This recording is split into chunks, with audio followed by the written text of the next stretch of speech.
Hello! Last year, just before Christmas and after, there was a plethora of other model makers doing Airfix kits. They said they got them from certain UK retail outlets, but I never saw any. But this year I have. I've just come back from a certain UK discount supermarket, picked up a few things. Okay, these were they're all Airfix starter kits. They were in the offers bin at the end of an aisle, and they were all £3.99 each, £4 each. I've bought one of every kind they have, bar one. So the one I didn't buy was the Cutty Sark. Not for any other particular reason than I didn't really want to do it. The only one I'm a bit worried about is the Focke-Wulf. All of them had this bulge. So I don't know if something's settled or something's broke. We'll see. We'll see. But if it is, I'll use it as a kit bashing or something else. So we got the Focke-Wulf FW190A8. I think I've already got this one on the shelf. Let's look what's on the shelf while I'm here. So on the shelf in the to make list is another 109E. A Revel kit, Focke-Wulf 190A8, but it's a different package. Okay, so let me just put these back on the shelf that I want them to be. Somewhere down here. Okay, so that's the one I've already got, and that's the one that I've just picked up. So we can see that they are different packages with the same kit. So at least I'll have spares for this one. If there's anything wrong with that packaging. This doesn't have any of those bulges, so I'm not sure what went off with it. But that was the best one there. All the rest were a bit more battered. So Focke-Wulf 190A8. In fact, I need to make a different space. That went badly. So, we picked them back up for me. Come here, because the next one is another German aircraft. It's an E3. I've of course already made this kit. She's up here. So here is my E3. Oh, bashing everything. So here is my E3 as completed. That was the first model I did when I got back into the hobby. There is another one, and I've actually got the same starter kit. So I will have a Finger 3. A Vic, which they never flew in, a Vic of E3s at some point, which will be interesting because I can experiment with some of the straight line camouflage as opposed to this one, which I put a dithered edge on. So yeah, I'll go for a straight line, the Battle of Britain instructions for the E3. So I may actually go for this one being one flown by Werner Picton Killau von Hulf III, or 3JG51 France 1940. So there's another one of those. That one will have to go back on in a second. There's one more duplicate of what I've got on the shelf. So on the shelf, I have a Spitfire Mark 1, and I've picked up the Spitfire Mark 1. Again, mine is the top one, so this is the one I already had. It's slightly smaller box. It's not a starter kit, different artwork, but I'm sure it's the same kit inside.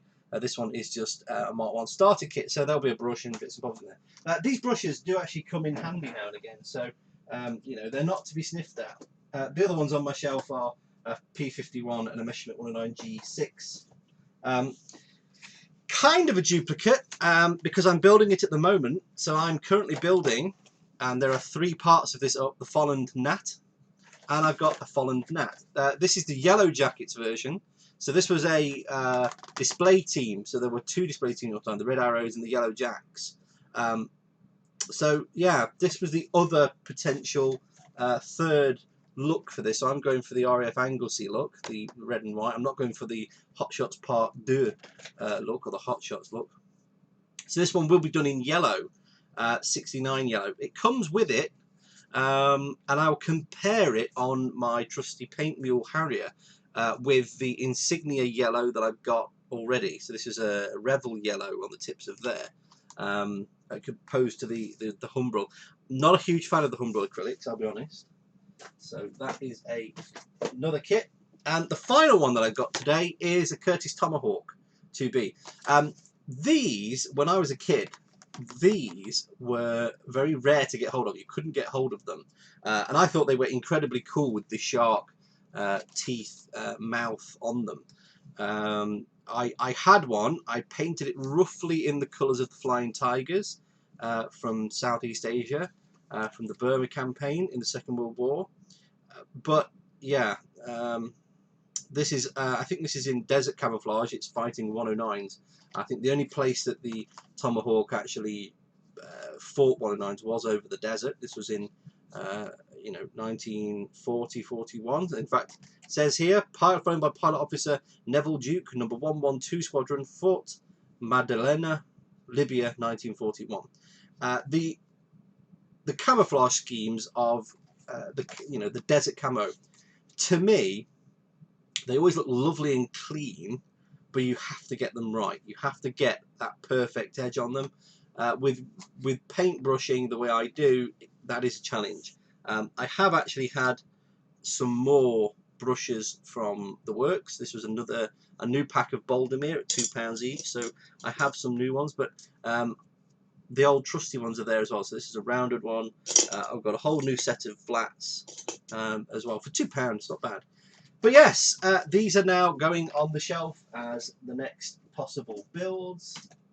I need to make space for the last one because it has to go that way around. I didn't know there was so much paperwork up here. So I've spent, what have I spent? 4, 8, 12, 16, £21. No, I can't count that, can I? That's a 3. 20 quid. Whatever. So I can't count until I'm so tired. 20 quid, £20, and I've got myself all stocked up for during Christmas. I have a little bit of extra time off work at Christmas. There's a shutdown at work, and I'll put this back. And I have a whole bunch of leave to take.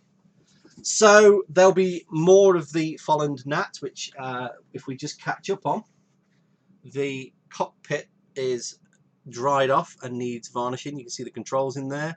You can see the yellow handles are definitely showing up nicely. The seats are the right colour. You can just about on this camera make out the belts I've put on. So you can see yellow belts in the lap, black belts on the back of the seat, and grey for the over shoulder pieces. There's 3 separate pieces been put in there for me. It's not the best detail. What I'm going to do is just touch them with a bit of silver on the ends. They didn't have silvered buckles. They had buckles the same colour as the different straps by the look of it. And you'll see pictures with the straps done up across what would have been the bucket seat for the parachute pack. And they are the same colour as the straps. But what I'm going to do is put a bit of silver on to intimate there's something there.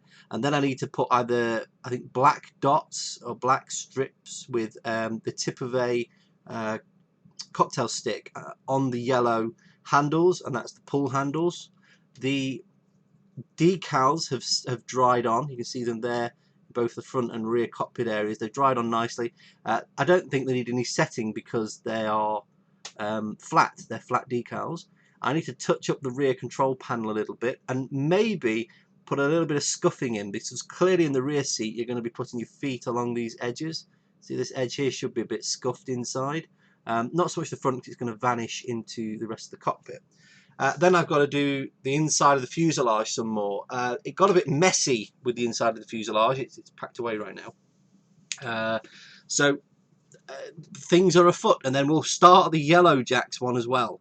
I don't want to run both builds completely concurrently. When I've got the fuselage together so that all the cockpit parts of that one are out of the way, I'll start the yellow jacks one.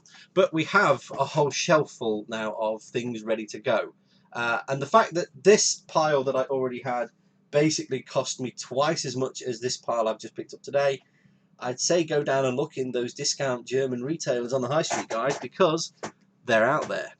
See you soon.